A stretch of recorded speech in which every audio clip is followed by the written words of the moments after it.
This is Dr. Mohammad Aleemuddin here from the Department of Conservative Dentistry and Endodontics. Today I'm going to be talking on the topic called as Fundamentals of Cavity Preparation. Now this topic prerequisitely requires a lot of preparation when it comes to knowing the preclinical aspects of the dentistry. Specifically when you try to prepare your operative procedures such as like class 1 cavity preparation, class 2, class 3, class 4 and class 5. So eventually it's going to be important for the second year undergraduates because they would rather be doing up the fundamentals in the cavity preparation in terms of putting up a cavity preparation. So when we try to go with a cavity preparation and enable a second year undergraduate to learn the basics out of it, the fundamentals of the cavity preparation comes into the picture. So let's proceed ahead with the lecture. Now the important objective which we're going to be projecting to the undergraduates and the further students to understand is we have to understand the classification of the caries, what kind of caries prevalence we have on the surface of a tooth structure, what are the principles of the cavity preparation, what kind of deployable understanding principles can be given to the students out when it comes to putting a micromotor on the surface of an acrylic tooth or an extracted tooth.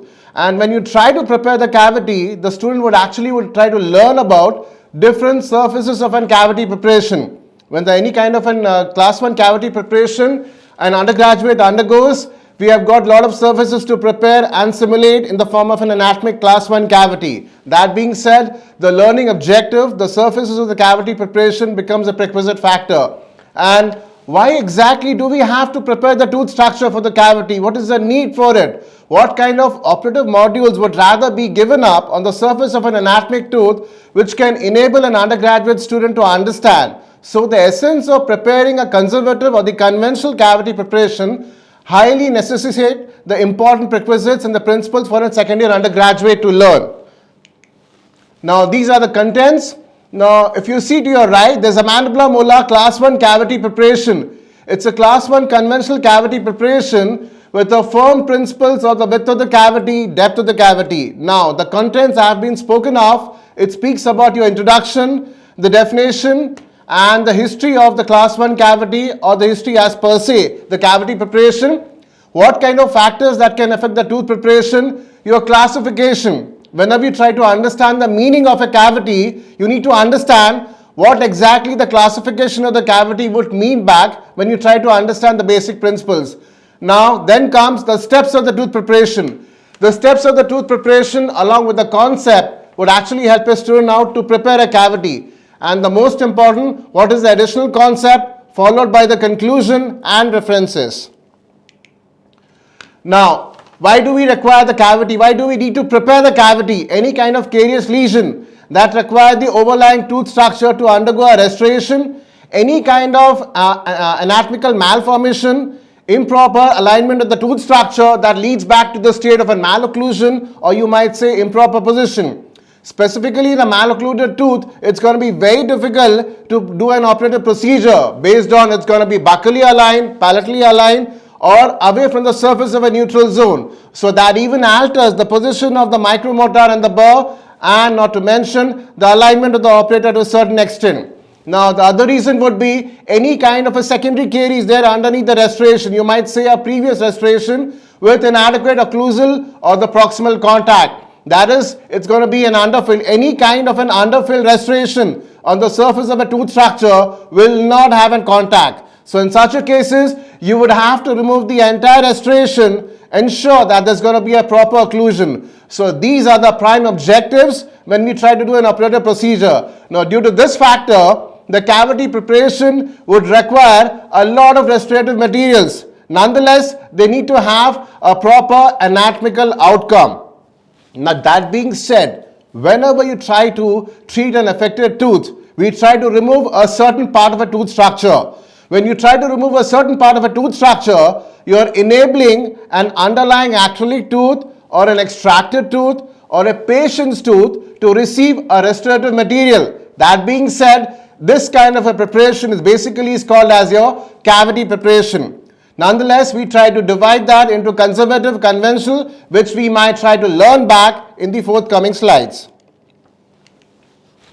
Now, the definition plays a vital role whenever you need to define what kind of cavity preparation you're trying to endure on the surface of a tooth structure, whether you're trying to do a conservative or the conventional. The definition or the art of knowing the definition carries a vital importance. Now, it's been given up by none other than this third one. It speaks up, you try to mechanically alter any kind of a decayed, damaged portion of a tooth structure, which can enable the clinician to properly adapt a restoration on the surface of a tooth structure, and which can lead back to the formation of a anatomical form and thereby causing a proper physiological occlusion, or along that with aesthetic corrections. Now, this kind of a definition is given by the third one. Now, this carries a very important role when you try to mention a definition on an answer sheet, when you try to enter that in the exams, because a reference from a given author would actually imply that you have read back the basics of the definition of a tooth preparation. So please do mention the name of the author as a reference whenever you try to mention in your answer sheets, because that's going to give a very good indicative regarding a student. That being said, we have got another definition that is given by Marzuk. It's mechanical preparation or the chemical treatment of the given underlying tooth structure, which can even accommodate a better restoration without having any kind of biological failure. Now, this definition is given by Marzuk. Marzuk basically is encompassing the important principles of preparing the cavity without having any kind of secondary failures underneath your restoration. So that being said, both these definitions can be given up along with the reference of the authors. So that can actually eventuate a student to know the understanding of your definition of the fundamentals of the cavity preparation. Now, we would have to know a little bit regarding the history, how exactly the history of the dental caries comes into the picture. Now, green, Verdman, black in 1891. Before that, the dentistry was carried with the help of hand instruments. There were no mechanized gadgets, there were no micromotors, there were no aerotars, and there were no burrs. In earlier century, in 18th century, they used to have an hand instrument that used to go by the drill, but that was not adequate enough to remove the decay on any wall of the tooth structure. That being said, the father of the modern operative dentistry came into the picture, that is green, Verdman, black. He introduced a publication called as Dental Cosmos, where he made everyone understood the importance of maintaining the enamel margin. That being said, another concept came into the picture along with that publication, that is extension of preparation. This word, extension of preparation, relies on the conventional mode of the cavity preparation. Earlier, in 1928, a scientist by name Prime introduced the conventional cavity preparation, where he ensured that along with the sound tooth structure, we even remove the decayed portion of a tooth structure.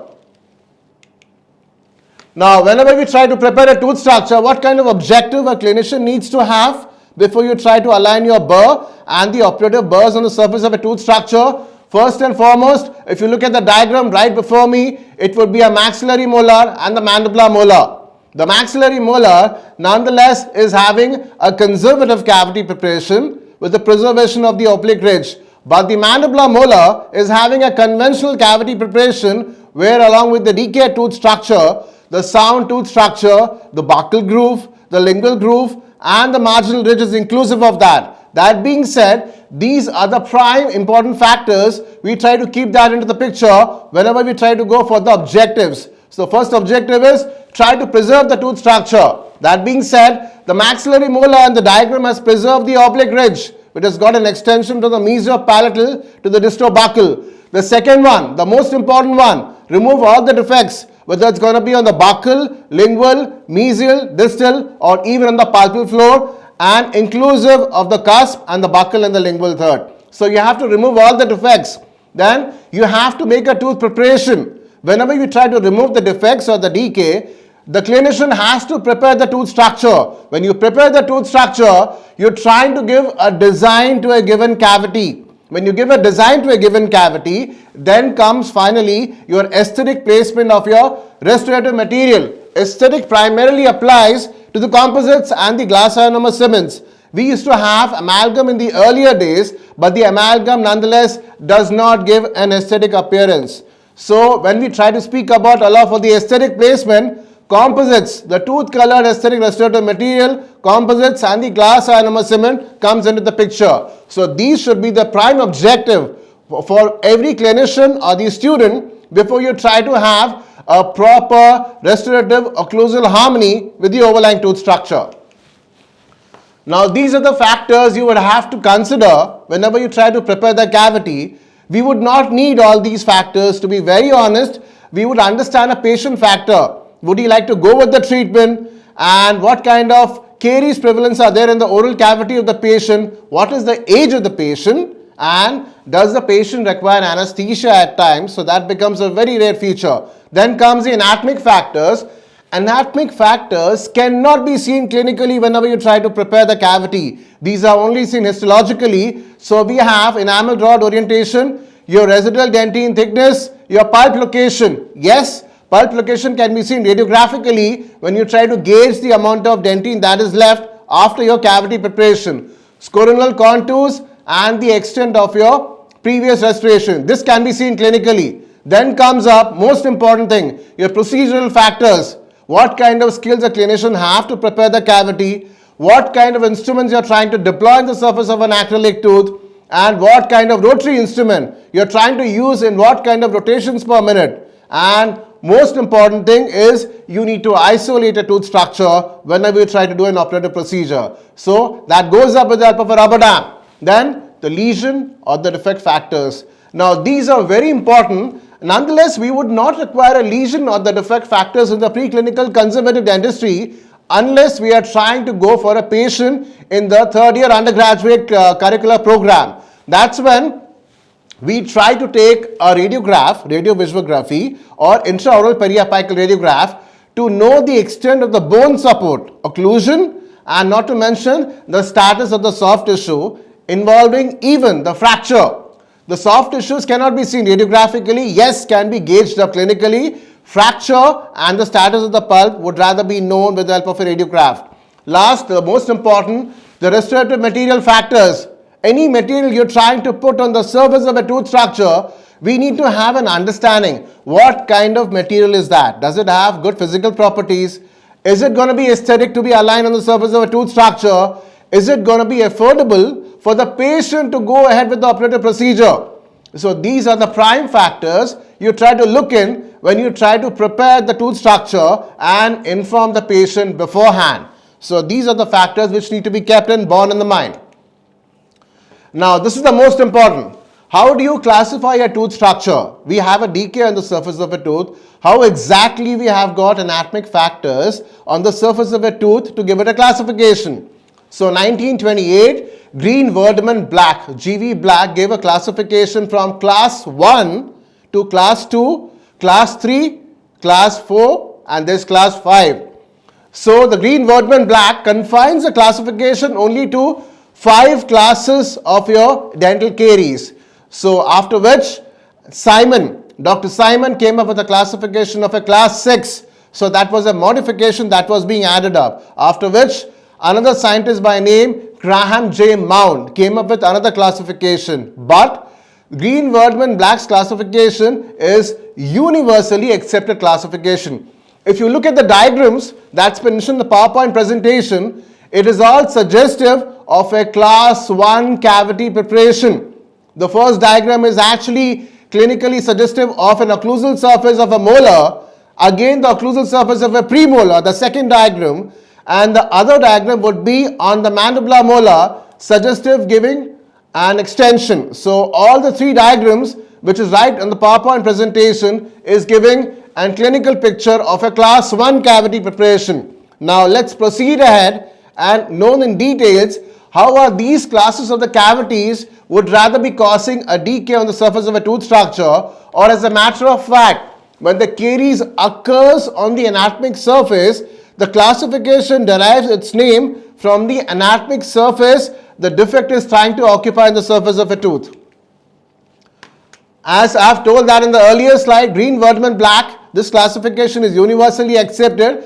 And how exactly it's been dealt up with, it needs to have an access to the tooth structure, remove any kind of an infected or the affected dentine from the pulpal floor, create a space inside the internal anatomy of a prepared cavity so that it can receive the restorative material, and the extension for the prevention. In today's clinical modern practice, we do not go for extension for the prevention. The reason, if you try to include the sound tooth structure, you would rather reduce the strength of the tooth structure. So I would strictly advise to go for a conservative cavity preparation. But yes, for the knowledge, try to keep that in the mind that the green, verdant and black was suggestive for the extension for the prevention. Then comes your retentive designs. The word retention is basically one of the factor where the green, verdant and black speaks about. Last but not the least, the Cavosurface margin, self-cleansing areas. Now basically all these terms, retention and the Cavosurface margin, would rather be dealt up in the forthcoming slides, where you would understand the Cavosurface margin would rather be a junction between the external wall of the tooth and the internal space of the prepared cavity. Now, we have the basic preparation. Now, this kind of a module for a class 1 cavity preparation, we begin that for a second year undergraduate program. Now, that being said, what exactly is a class 1 cavity? If you look at the diagrams right before you, it includes the pit and fissure surface, the grooves on the surface of a tooth structure which happens to run in a curvaceous and zigzag manner is basically your pit and fissure. So these pit and fissure would rather be the class 1 provided there is a decay on the surface of a pit and fissure. Apart from that, we've got occlusal surface of the premolars and the molars. Posterior premolars and the molars are the only dentition or the only tooth which has got occlusal surface. So please keep that in the mind. Occlusal surface and the occlusal 2/3 surface of your buccal or the lingual, or should I say the facial and the lingual surface of the molar. Then last, the lingual surface of your maxillary incisors. Now if you look in the diagram, it covers 3 parts for a class 1 cavity. The first one includes your pit and fissure, the second one the occlusal surface, and next to the occlusal surface we've got buccal and the lingual, and the third surface includes your palatal or the lingual surface of the maxillary incisors. So the demarcation of the surfaces on a class 1 cavity is rightly being judged with the prevalency of the occlusal surface, buccal surface, lingual surface corresponding with both premolars and the molars, and the maxillary incisors. So please understand the diagrams first before you try to know the demarcation of an anatomic surface on which there is a class 1 cavity. Class 2 cavity. When I try to speak about a class 2 cavity, the word, the mesial and the distal surface comes into the picture. Any part of a tooth structure, you look at your central incisor, lateral incisor, canine, premolars and the molars. All these dentition, inclusive of the upper and the lower arch, have got a surface facing towards the midline, that is a mesial, and away from the midline, distal. So, if the caries happen to be on any one of the proximal surface, you call it mesial or the distal, that kind of cavity preparation would be called as a class 2 cavity preparation. So that's why it's very simple to understand it. If the caries are happening on the proximal surface or mesial or the distal, sometimes it's going to be both mesial and the distal. So it becomes mesio-occluso-distal cavity preparation or a class 2 cavity preparation. Look in the diagrams. The maxillary premolar has got a class 2 MO, that is mesio-occlusal. So it's going to be a class 2. Make sure that you try to designate the surface of a tooth structure along with the nomenclature of the tooth. So in this case, if you look at the diagram, the maxillary premolar, the mesial surface has been prepared and has been restored with the overlying restoration. The other diagram which you see right before you is a mandibular molar. In the mandibular molar, that kind of preparation has even included your sound tooth structure along with the decay. So this kind of a cavity design along with the class 2 preparation is called as conventional class 2 MO.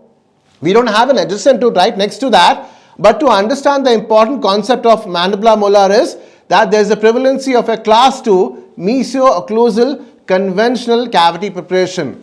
So we have conservative, we have got conventional cavity preparation when it comes to a class 2. So we will go back into the modification in the forthcoming slides. Now this is a class 3. Class 3 surfaces primarily involve your maxillary incisors. Now, earlier when we try to go through a surface of the velar's dental anatomy, they have rightly mentioned, in fact in the earlier slide, I have stressed on the surface which is towards the midline. So in such a case, in maxillary anteriors, the surface towards the midline would be the mesial, again away from the midline would be the distal one. So the surfaces that is involving your proximal surfaces of your anterior tooth that do not include your incisal edges but include only the proximal surfaces, this kind of caries are called as your class 3 cavity preparation. Look at the clinical picture. It's a maxillary central incisor where both the mesio-incisal edges of 1-1 and 2-1 are clinically prevalency of a class 3 cavity. So there's a clinical detection of a class 3 cavity on the mesio-incisal surfaces but not the edges of your 1-1 and the 2-1. So that is regarding your class 3 cavity preparation.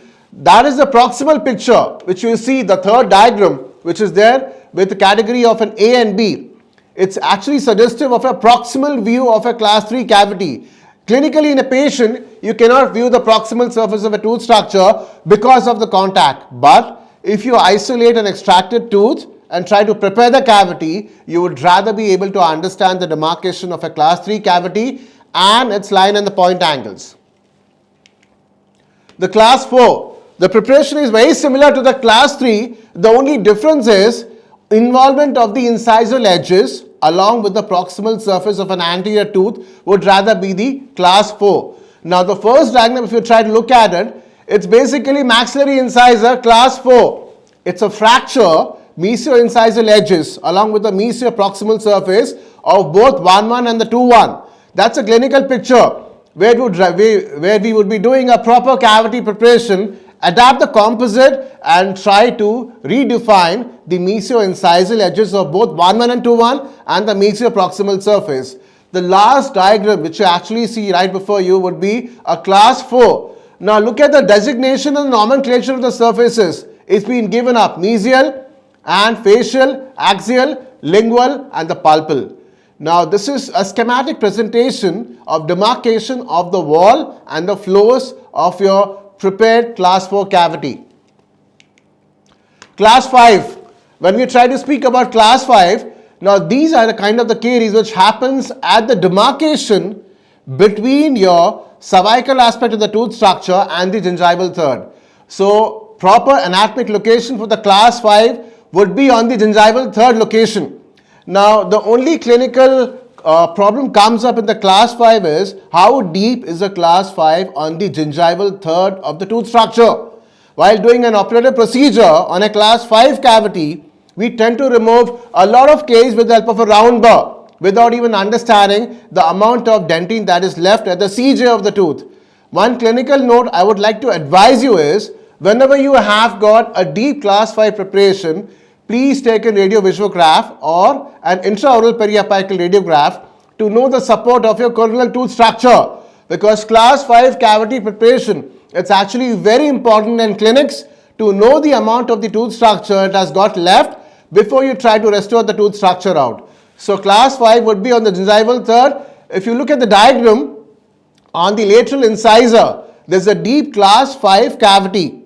So when you try to completely remove your affected and the infected dentine, persuading from the labial aspect of the tooth structure, you would remove more than 75% of the coronal tooth structure. Now imagine the kind of strength the tooth might have when you try to go for a proper overjet overbite contact, thereby enabling lot of stress permeation. So be clinically very careful when you try to remove the caries. At the same time, have a preoperative radiograph when you try to go for a class 5 cavity preparation. Class 6. Now class 6 basically happens on the stress bearing areas. Now if you look at a surface of a tooth structure, you would see a bulbous projections on premolars and the molars. Now what exactly are those bulbous projections?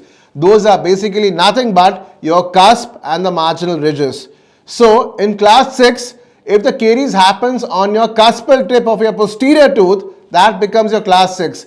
Look at the diagram. On buccal cusp of a premolar is being decayed. So when you try to remove the caries, you have to remove it and then restore that with the composites. do not try to include a glass or a cement on the cuspal height of a posterior tooth, because the cuspal height, the highest prominence, is basically your stress bearing areas and it tries to dissipate the stresses. So class 6 would rather be your occlusal cuspal maximum height of a posterior tooth. Class 7. Now, when it comes to a class 7, most of the textbooks do not designate a class 7 cavity preparation. Green Verdman Black has failed to classify a class 7 cavity preparation. Now, whenever you try to check a Green Verdman Black's classification, you would find every anatomic portion of the tooth structure being covered for the cavity classification. But unfortunately, Green Verdman Black has not included the labial surface of your maxillary and the mandibular anteriors. That's when the class 7 classification comes into the picture. Now, it's been given by the Marzuk. This is hardly been given up in the Sturdman textbook of an operative dentistry. But if you look at the diagram, the class 7 division 1 is your left maxillary central incisor on the labial aspect. Please do not get confused with a class 4 cavity. Class 4 is involving your incisal edges, but class 7 division 1 to division 3 is strictly involving your labial surface of your maxillary and the mandibular anteriors. Let's head to the division. The division 1 is the labial surface of your left maxillary central incisor. Division 2 would be on the right maxillary central incisor, and the division 3 would be on your maxillary canine. So division 1 with the central, and then you have it on the lateral and central of the same given tooth structure, then on the canine. Now this is the G.J. Mount classification. He has basically categorized based on the surface of a tooth. If I look horizontally or the vertically in the surface of a tooth structure, I would see pit and fissure. I would see a contact surface of a tooth structure. I can only see pit and fissure on the contact, but if I look horizontally, I'll be able to see a cervical aspect. So if you need to understand the site lesion to classify it, just look at the tooth structure vertically and horizontally. You would get to see in the sequence of pit and fissure, contact and cervical. Now, second classification according to G.J. Mount would be according to the size of the lesion. The word size is mentioned whenever any kind of size that is mentioned up, specifically for the dental caries, it starts up with the initial, minimal, moderate, enlarged or the extensive. It goes up with the names. You wouldn't have to understand much of it, but any kind of a dental caries size starts as an incipient lesion, goes up to the minimum level, then the moderate surface of the dentine, then the enlarged caries, extensive involving a pulp chamber. So one way you picturize the extent of the dental caries when you need to understand the size of the lesion, site of the lesion, vertical and the horizontal projection of the tooth structure. Now, this is the G.J. Mount classification. Like I said, you look vertically and the horizontally. Pit and fissure, the contact area would be numbered as 1 and 2, but the horizontal projection of the tooth structure would be called as 3. So, the numbers are from 1.0 to 1.4. Now, the right part of the tabular column is basically the size of the lesion. If you look above, there's going to be the size of the lesion. So, there are basically 5 numbers that is given up for the size of the lesion. The numbers are given up pit and fissure 1. So, it goes up with 1.0, 1.1, 1.2, 1.3 and 1.4. Every digit is actually added according to the size of the lesion. So goes with the contact area, and same it happens with the cervical aspect. Here you need to understand the numbers. Pit and fissure is given as 1, contact area is given as 2 and the cervical is given as 3. So with the size of the lesion, the nomenclature of the size of the lesion is given as 0.0, 0.1, 2, 3 and 4. Same kind of a nomenclature would start with the prefix for a contact area being given as 2, and same for a cervical aspect being given as prefix number as 3.0.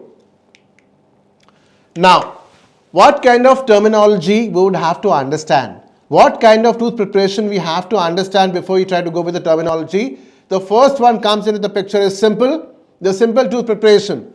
Only one tooth surface is involved. That is your simple tooth preparation. You can actually go with a plain conventional class 1 cavity preparation. There's only one surface that is involved up. Now, what is compound? Compound involve 2 or 3 surfaces.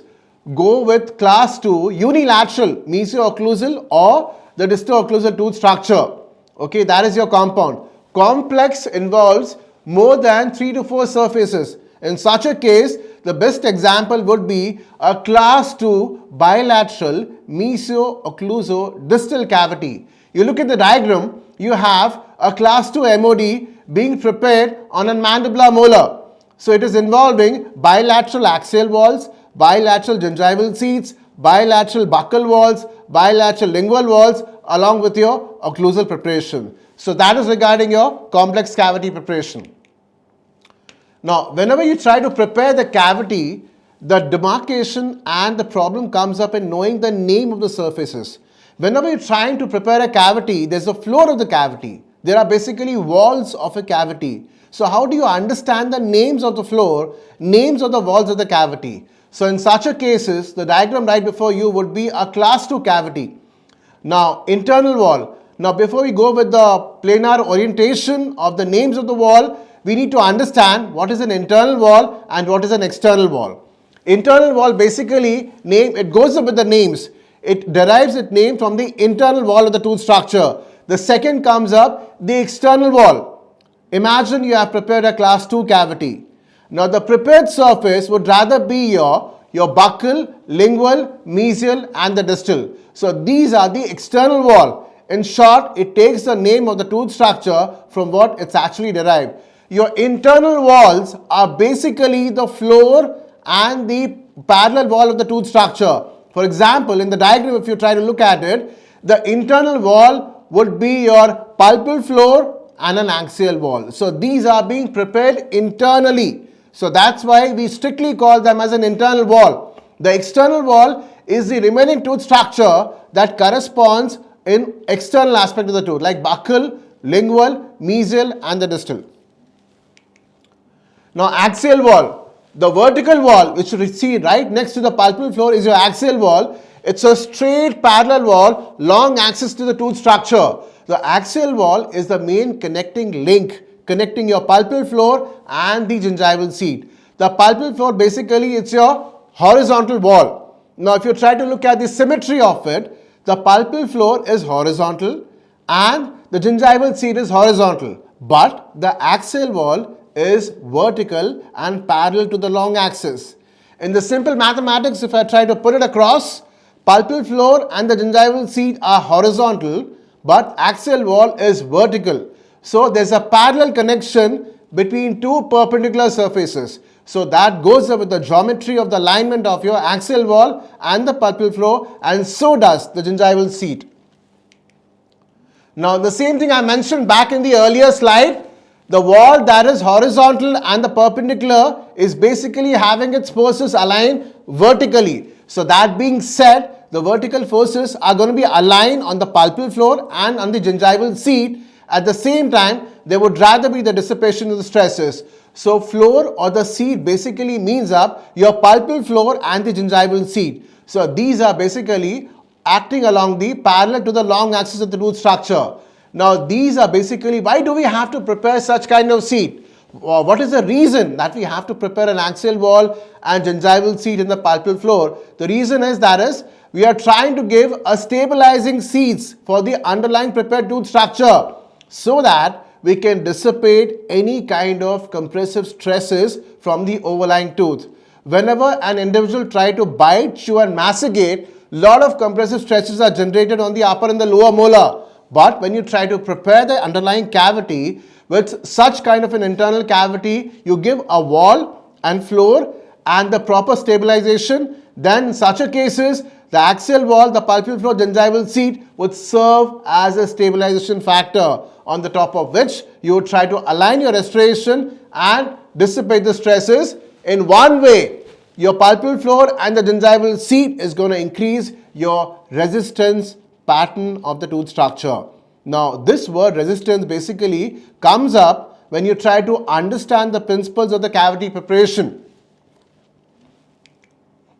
Enamel wall. Now the outermost portion of the tooth structure is your enamel wall. Now, any portion of the tooth structure, when you try to prepare it, the outer wall would rather be the enamel wall, and needless to mention, when you try to prepare a tooth structure on the intrinsic cavity, or should I say a planar surface of a tooth structure, the internal portion would rather be comprising of your dentine, which is going to be enabling you to have retention. Why? Dentine has got a proper elastic deformation that allows the overlying restoration to get compacted. So in such a way, your dentinal wall would rather be giving up mechanical retention.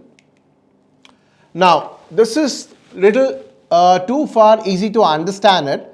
For that, you would have to hold your acrylic tooth or a plaster model tooth vertically in your hand and try to know what is a line angle and what is a point angle. Line angle basically means that's a combination of two surfaces that has got orientation on a single line. That means, let's look at the diagram right before us. If I try to look at the mesial aspect of the tooth structure, there's a facial surface, there's a lingual surface attached to the mesial part. So line angle is a combination of two surfaces. So we can have a mesiobuccal, mesiofacial. The reason is the mesial aspect of the tooth is anchored to the buccal and the lingual aspect of the tooth. So now we can understand the nomenclature. We can coin as a mesiobuccal or the mesiofacial. The same contact of the mesial with the lingual surface would rather be called as a mesiolingual. This is the unilateral division. The other division would be on distofacial or the distolingual.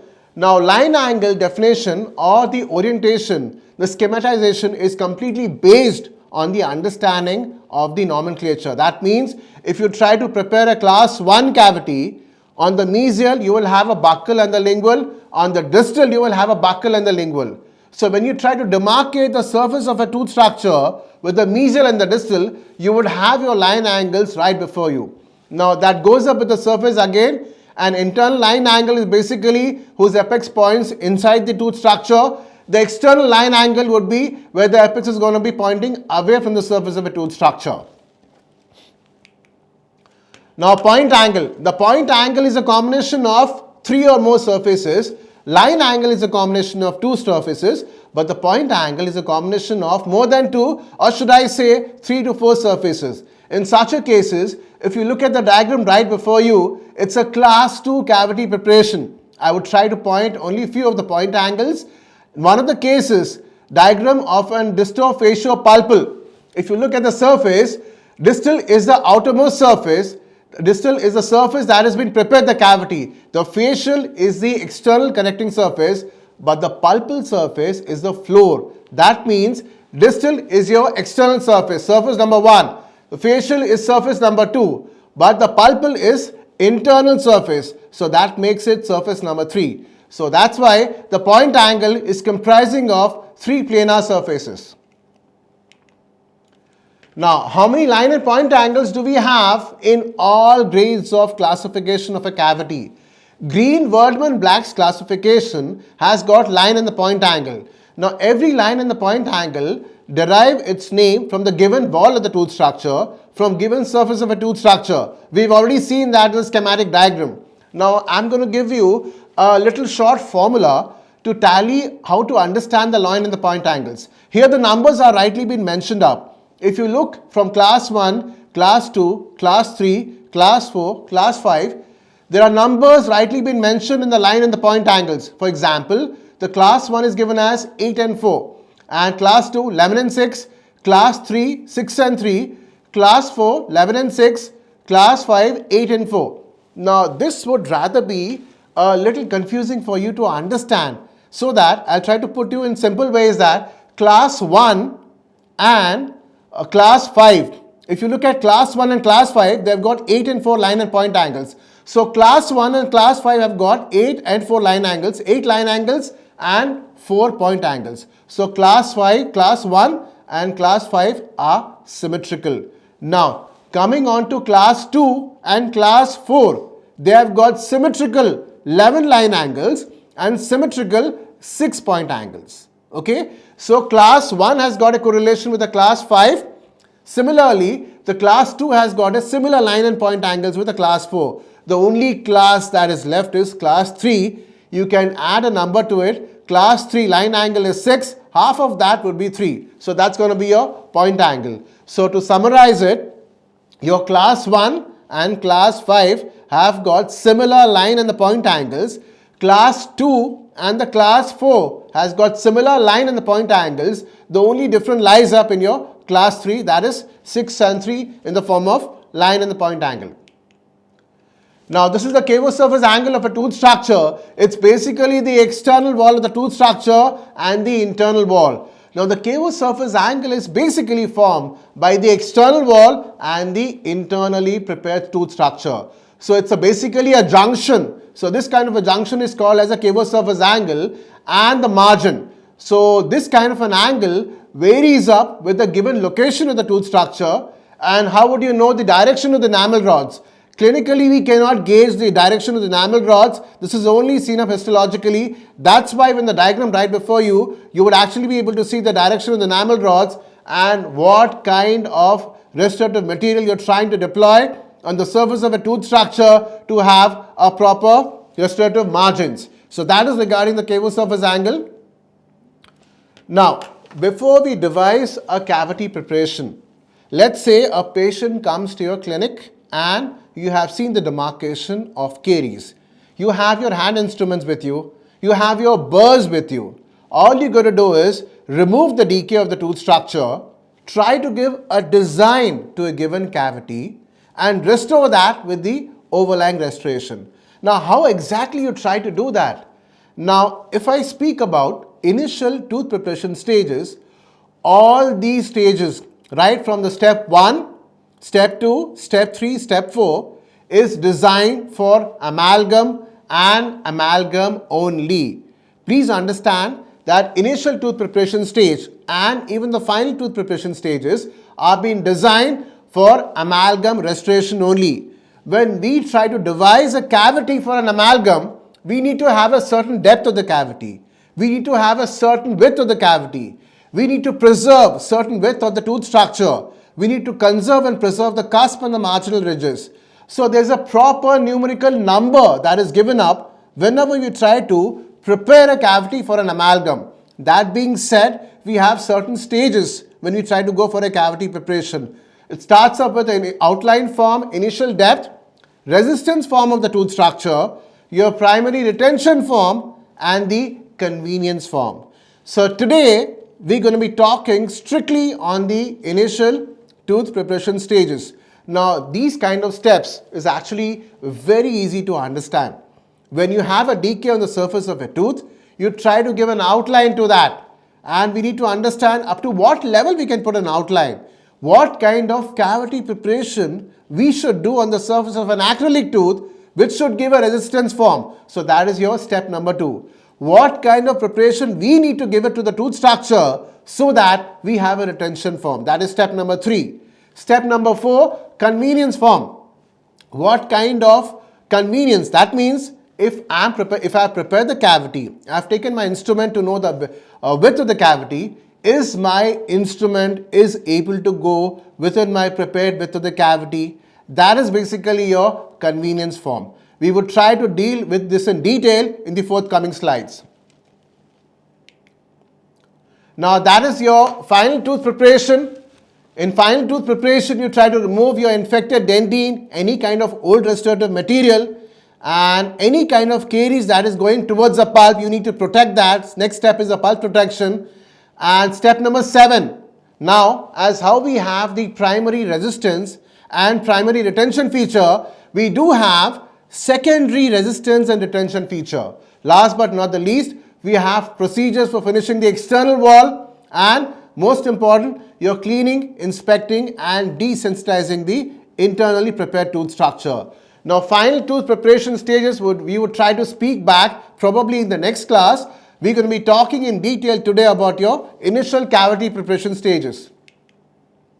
The first step comes up is the outline form. Outline form basically means that you're trying to enable your external cavity margin which they will occupy the position in the final preparation stage. And let's for example take that you have start preparing a cavity for a maxillary premolar. You try to take your round burr and give a punch cut and then try to define the outline of the cavity. to a certain limit, the outline needs to be defined. That outline is going to be your final position before you try to compact your restoration. So you're going to be designing your outline form with the help of your burrs, but we need to know the demarcation up to what numerical level we can allow our operative burrs to percolate and to go inside a prepared tooth structure. That's when the diagram comes.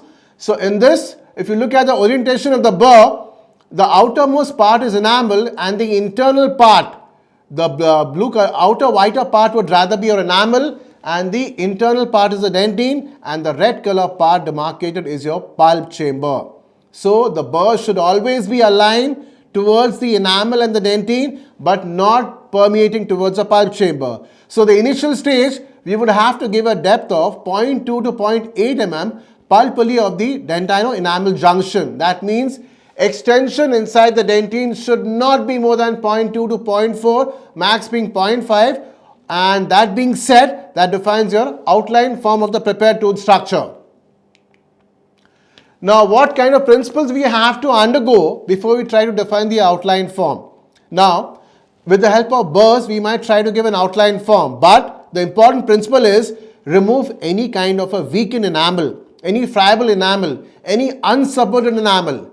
Do not define an outline with the prevalency of a weakened enamel or unsupported enamel. If you do that, there's going to be secondary caries. So the prime important thing is remove the decay, remove the weakened enamel, and then remove all the faults on the buccal angle, lingual, mesial, distal, and even on the pulpal surface, proximal surface, or even on the interproximal surface. So that's going to give coverage of all the faults. So all the faults should be included, and all the margins should be placed in an aesthetic pleasing position, so that when you adapt your restoration, it needs to have a proper cleansable margins. So that will allow to give a proper position to do a proper finishing of the restorations. So these are the principles which we need to understand in an outline form. Now there are different factors that's going to affect your outline form. Now if you look at the diagram, the tooth has not been arranged properly with a larger embrasure spaces. Now the outline form have got an anatomic limits and definitions. Outline form cannot be aligned on the cuspal area. Outline form cannot be aligned on the marginal ridges unless there are class 2 caries on the marginal ridges. Okay, and that being said, you look at the diagram, the dotted lines, the faint dotted lines indicates a small embrasure. If you look at the diagram, these small dotted lines are basically crossing the anatomical width of an outline form, and the wider embrasure, the straight line on the premolar, is actually suggestive of the buccal and the lingual margin which you need to deploy on the surface of a tooth structure. So your outline form should be approximating with the adjacent tooth structure. It should not impinge on the important anatomical heights of the tooth. That means your flare and the mesio-distal width of the embrasure should be bisecting the adjacent tooth structure. That being said, it's going to be demarcating your outline form. The wider embrasure is going to be reducing the lingual extension of your cavity preparation. So ensure that the straight line on the diagram would rather guide you to have a proper outline corresponding with the buccal and the lingual aspect of the tooth.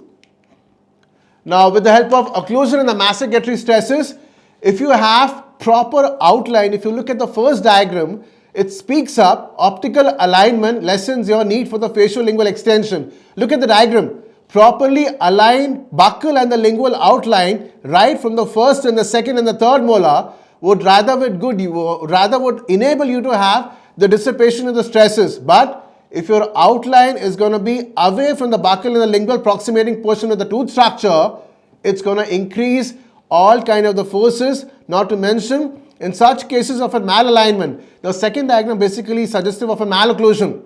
The tooth is not aligned in proper neutral zone. So in such a cases of a malalignment, it would actually necessitate increased location of the tooth structure. At the same time, it will not be able to dissipate a lot of massagetory stresses.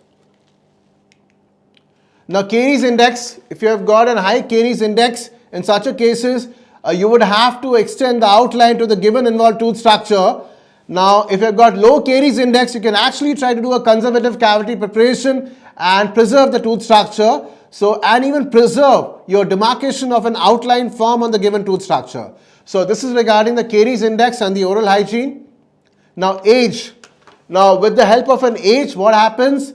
With the maturity of the tooth structure, with the higher fluoride content. Now, higher the fluorine content, the better would be the decay resistance of a given tooth structure. Fluorine is going to prevent any further permeation or the penetration and the decay on the involved tooth, and less number of the tooth surfaces would rather be prone for the decay. Second is the maturity of the patient in understanding what is the importance of the good oral health and less extension for the prevention. That means we don't have to include the sound tooth structure, remove only the affected portion of the tooth structure and restore that with the restoration. And last but not the least, attrition on the contact areas. Attrition basically happens on your incisal edges of your maxillary incisors. That's a different chapter. It's basically a non-carious lesion and it creates lot of wider defects at the expense of the embrasure spaces.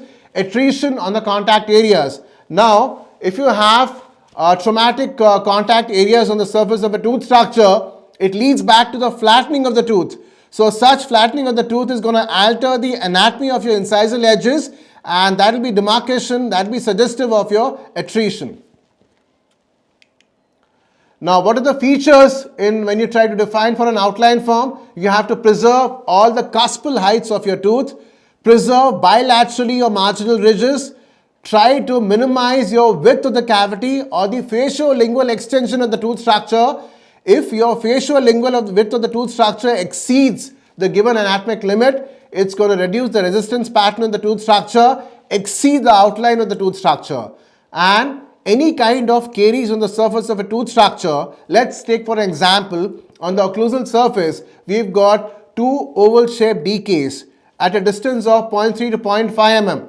Now, if the decay is very soft, then we can join both the walls on the decay on the surface of a tooth structure, which are less than 0.5 millimeter, and try to minimize the extension of the burr inside the dentine unless it's actually needed for you to align the amalgam on the internally prepared surface of a cavity.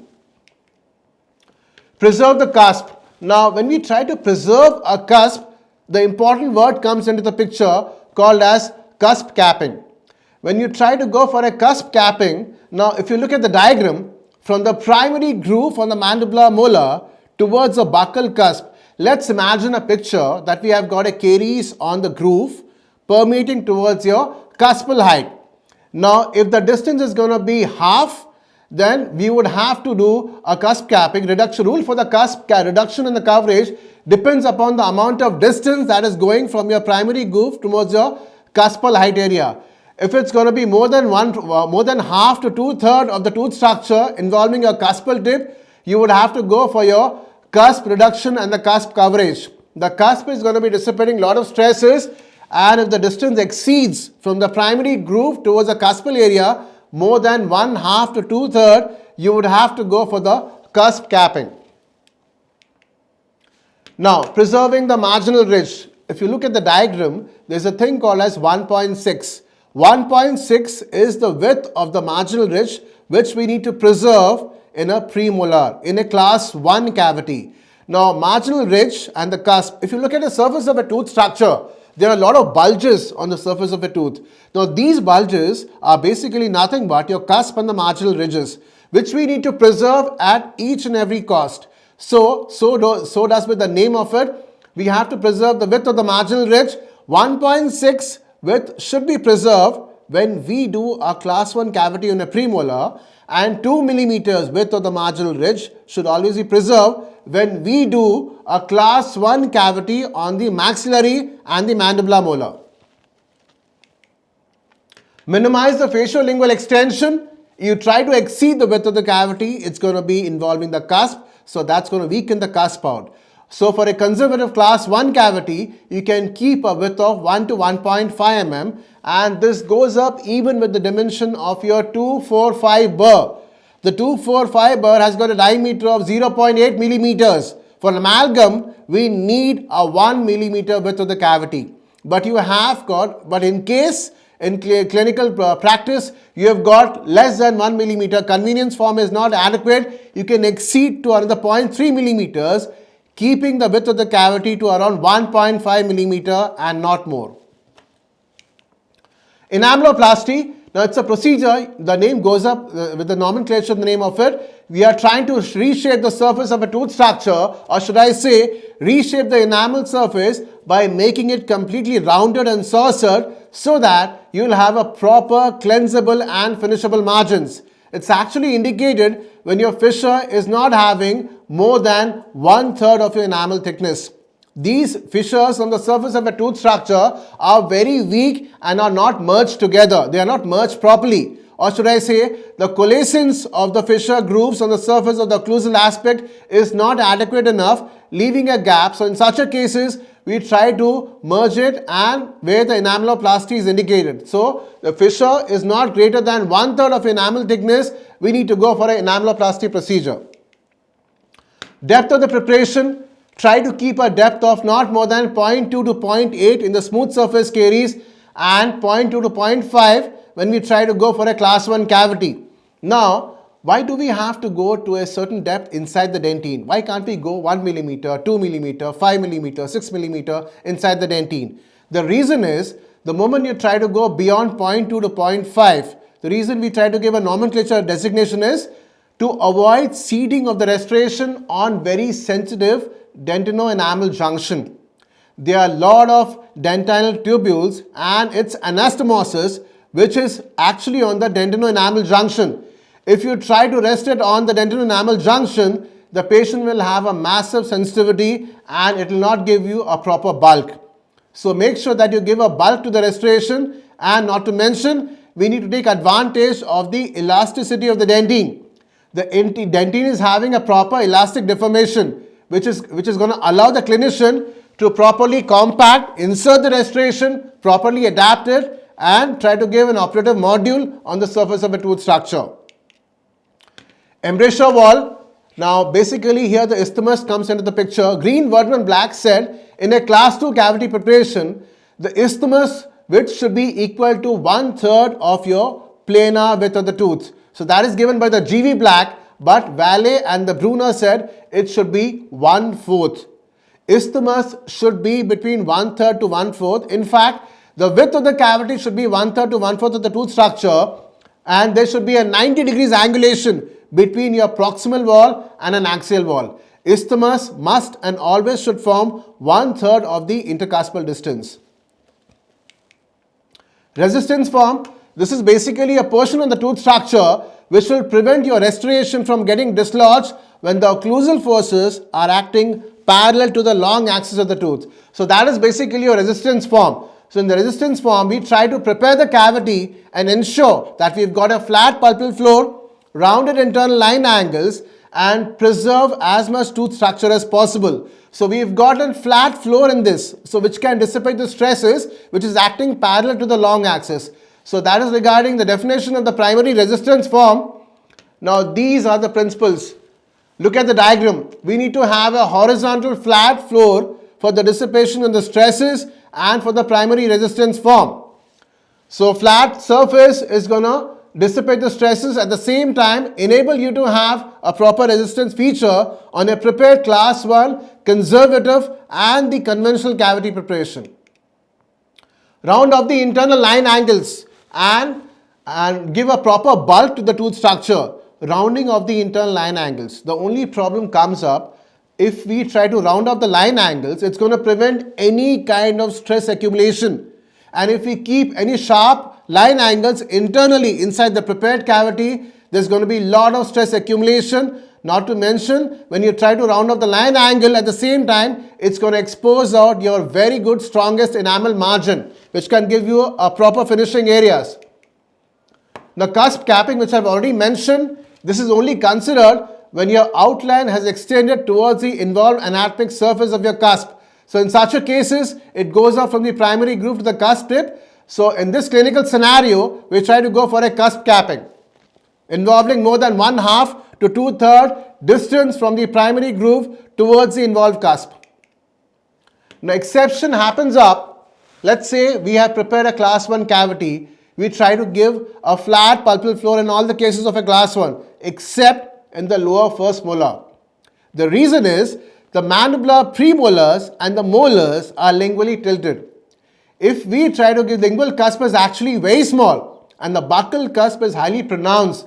So in such a cases, we try to make a flat pulpal floor, bisecting a line which is covering from the tip of the buccal and the lingual cusp. If you look at the diagram right back over there, we are bisecting buccal and the lingual cusp of a mandibular premolar. The line which is bisecting buccal and the lingual cusp would be the direction of your pulpal floor, but not the direction which is shown in the dotted lines.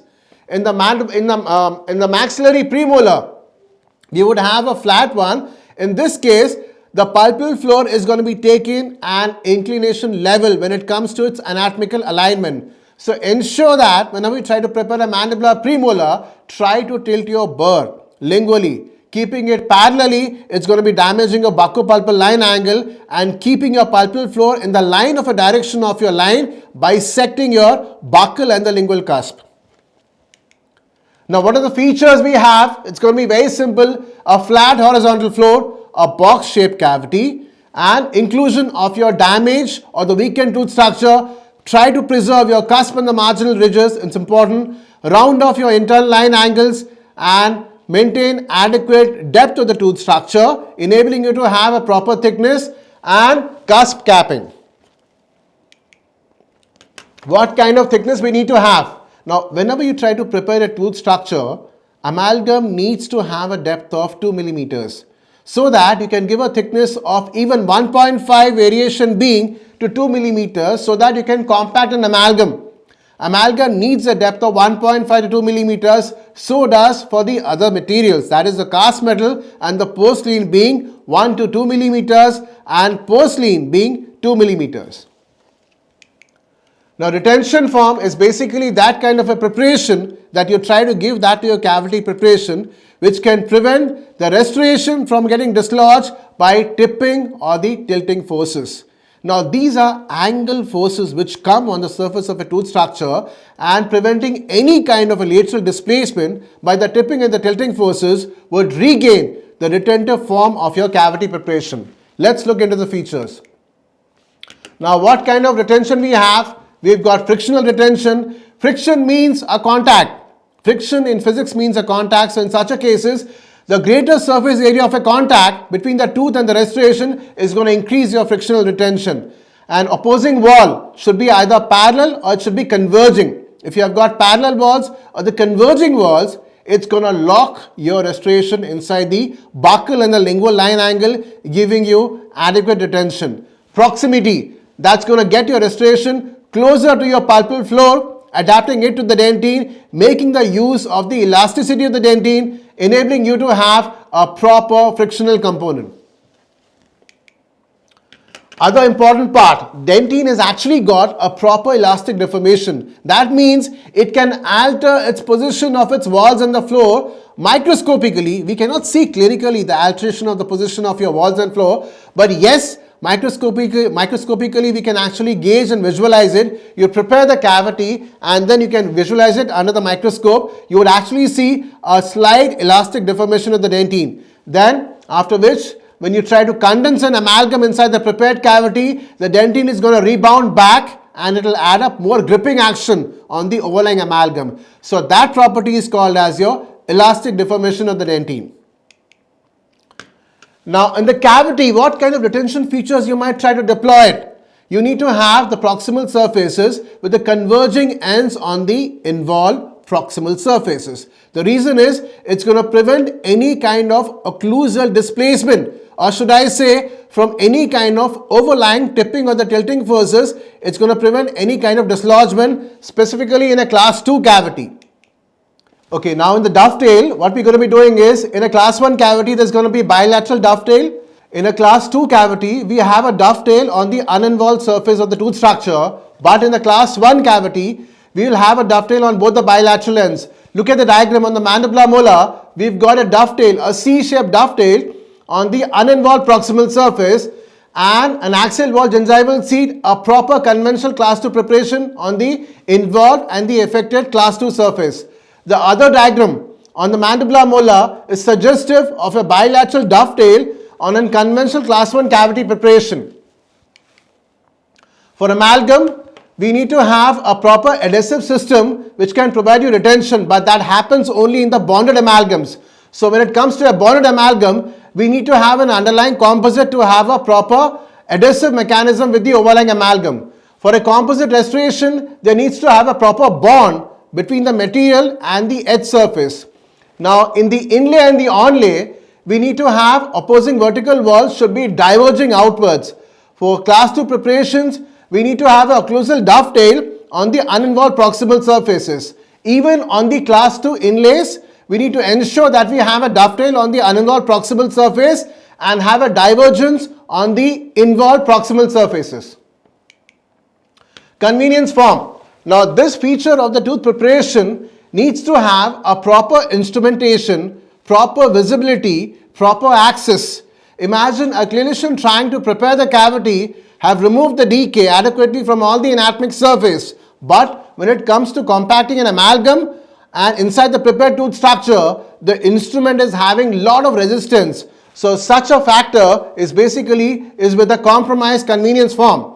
If your width of the cavity is inadequate to allow proper instrumentation, it enables and makes the clinician understand that the convenience form of the tooth structure is not proper. If your instrument is able to go within the confinable widths of the cavity would then have an adequate convenience form. So it's going to give you instrumentation, visibility, access, even enables the clinician to adapt the restoration. So what are the principles we have? Allow for the access for the caries removal, align the restoration to the corresponding line and point angle of the tooth structure, enables you to put the margin back to allow for the proper finishing, and in the class 2 restorations, divergence of the vertical wall. So that is important. When you have a little divergence, enables you to have a proper finishable margins.